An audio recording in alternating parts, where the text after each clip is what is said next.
Welcome to this week's episode of Insights. During this week's show, we're going to be discussing in detail the summit that happened last week in the Russian city of Sochi between President Putin, Prime Minister Pashinyan, and the dictator from Baku. Let's talk about a little bit about the background of how this came about. This was a rather hastily called meeting that happened immediately after there was an announcement that there was going to be a meeting between the EU president, the Prime Minister of Armenia, and the dictator from Baku sometime in December. And I think this was a Russian response to call this meeting to be able to far better control the process and not have the process get out of their hand. What we're seeing here is a bit of a struggle between different primary powers in the area about trying to control the situation or settle some of these disputes to the extent that's possible, even if it means freezing the situation. And I think the EU move about setting up this three-party summit, which is going to be at the sidelines of the EU's Eastern Partnership Program, is really a struggle back and forth between local powers like Russia, Iran, and Turkey that are pushing formulas like 3+3, and 3+3, the six countries are the three Caucasus countries plus Russia, Turkey, and Iran, and which was always an unworkable formula because almost all of these countries have a primary problem with one of the other powers, so it was never that realistic. And I think the EU is trying to step in and control the political direction as much as it's possible, given the fact that they generally have a weak hand in this region. So this is the sort of the general stuff and the background of the meeting that happened last week in Sochi. Now let's look at what has come out of this summit. In fact, in reality, there's actually less than meets the eye. What came out of this summit was a commitment by a communique, in fact, that was released by all three sides that essentially said that they will go ahead and implement past agreements that happened last November and January in regards to two matters. One is border demarcation, which is slated to start by the end of the year.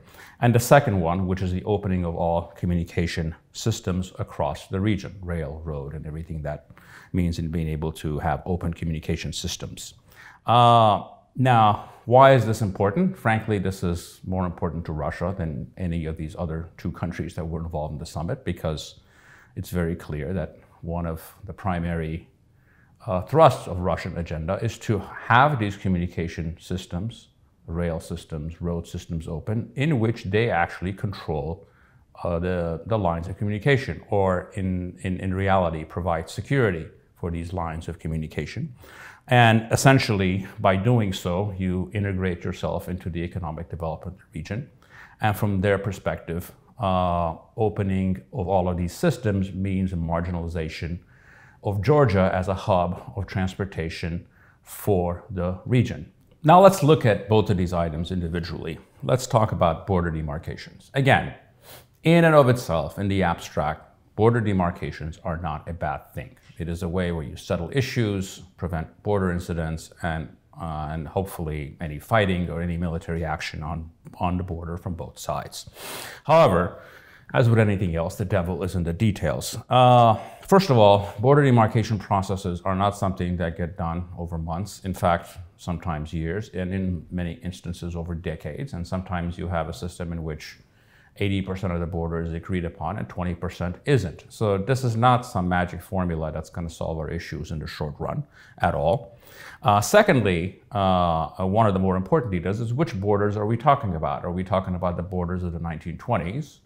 Or are we talking about the borders of the 1990s? Because in those 70 years, inside of the Soviet system, the Azeri Soviet Republic stole vast amounts of land from the Armenian Soviet Republic.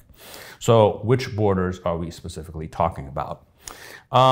Demarcations, again, in the best of circumstances, are a very difficult process, even among friendly states. And when you're dealing with a criminal regime in Baku, that becomes a far more complicated situation. And I'll give you a perfect example of that. Two countries that are actually in somewhat friendly terms, Georgia and Azerbaijan, have been demarking their borders, which led to a crisis inside of Georgia because it came out that the people that were working on the Georgian side for demarcation were actually on the payroll of the Azeris who were taking bribes. So this is the nature of the regime that we're going to be dealing with. So this is not something that's going to be an easy process or something that's going to settle itself in any proper way in the short run. And again, underlying the entirety of this is the issue of Artsakh, because part of the Azeri rush to have demarcations is to say if the borders are demarked, Armenia has no claims on Artsakh, which technically really is never the case because Armenia has never had any case of a claim on Artsakh. Our case has always been that the people of Artsakh, the Armenians of Artsakh, have a right to self-determination in the context of their choosing. So I think whatever demarcation comes out of it, our side needs to be very clear that the demarcation does not in any way denote or confirm the control or the rights of the Azeri regime to rule the Armenians of Artsakh. Let's move on to the second item, which is the opening of the transportation routes within the region. Again, in and of themselves, this is actually a very good thing.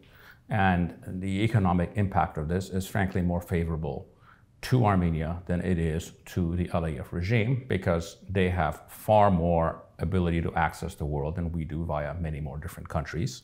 So opening up the regional communication systems are actually favorable to us in almost every way. However, again, the devil is in the details. And the first thing that we're talking about, and the biggest concern that people have, is the region of Sunik in Armenia. Because the constant drumbeat from the dictator in Baku or the Turks has been that they want some kind of a corridor. Now, within the communique, there was never a word of a corridor, because the corridor implies that you actually have the rights, or you control that territory, or you control that road. That was never discussed. It was never in the communique. And I can just tell you, any Armenian government that ever accepts that will probably not last very long. So I don't really see that as part of the mix. What we're really likely seeing is road systems opening up all throughout the region and probably in that area. That's probably part of what's going to be discussed. Now, we need to go back and understand why this issue has even been raised by the Azeri regime. This has nothing to do with the economy it does not have to do with economic systems. This is a very clearly a political objective of the Azeri regime. And the primary purpose here is to humiliate us, is to humiliate Armenia as a state and humiliate its leadership, essentially so he can go and brag that we forced them to do something they do not want to do. Now, why do I say this? Because first of all, Azerbaijan already has vast ability to transport goods back and forth all across the world. There is a parallel road that runs to the other side of the Araks River that the Azeris have ruled for years to go back and forth to Nakhchivan without any problems. They have routes through Georgia. And there's endless ways for them to go back and forth. So this is a distinctly political thing that has very little to do with the economy. And frankly, given the nature of the Azeri economy, in which there really is no economy outside of oil and gas, there's not much outside of ordinary things that can go back and forth anyway. So we need to understand where this comes from. This is not about economy. It's not about development. It's about humiliating the Armenian state. Now, stepping back, I think we need to understand what are Aliyev's sort of universal motivations. So what's his universal approach and what's his game plan? Because we need to understand where he's coming from. And I think there's multiple things that are driving this. And I think this is an agenda that, to his credit, he has actually implemented rather successfully against our own incompetent foreign policy. The first one is, the more there's talk about border demarcations, the more there's talk about corridors, transportation systems, the less there's talk about Artsakh, and less discussion about the fundamental rights of the people of Artsakh to self-determination. And there's less talk about POWs and other matters like the war crimes that his state systematically committed in Artsakh along with the Turkish state and international terrorists. So this is a fantastic distraction. The second thing is, his options of aggression in Artsakh have been greatly reduced because of the Russian presence there. It is far easier to entangle with the rather disorganized and rudderless Armenian military forces on our borders than it is to have any kind of accidental confrontations with the Russians in Artsakh.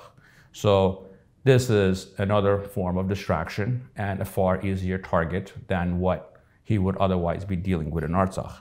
And what is underlying his approach is the fact that he has essentially gotten a green light from the three primary world powers, which is the United States, the EU, and Russia, for minor border aggressions. And what I mean by green light is not that they have called them and said that you can violate Armenia's borders, but the political messages that they have essentially said is, as long as those aggressions are minor in nature, and you're not talking about a major invasion, we will not raise a stink over it. So Aliyev has come to properly conclude that as long as the aggressions on Armenia's borders do not get out of hand, they will be overlooked by the powers that be. Let's move on to politics and diplomacy. And you know, words matter. They matter in law, they matter in diplomacy. And what is driving this is essentially the both-sidism of the primary powers of the world. The more they talk about both-sidisms, that both sides need to stop fighting rather than calling out the aggressor, they are actually creating false moral equivalencies between tyrannies and free states. And by doing so, they're actually taking the side of the aggressor. We need to understand that, and we need to act accordingly. When you look at the Russians and their response, I'm frankly not surprised. We know what drives their policy, which is what is in their state interest. But what I give to them is that they're not hypocrites about these things. They don't claim to care about the rule of law or human rights or other such matters. However, we should have higher expectations of the United States and the EU, not because we are naive, we understand what drives world politics, but if anybody claims to have a higher standards, it is your job to make them meet those standards, even if it makes them uncomfortable. Because after all, hypocrisy is the tribute that vice pays to virtue. In truth, when it comes to the EU and the United States, we have never learned much from them about democracy. However, we've learned a great deal from them about hypocrisy.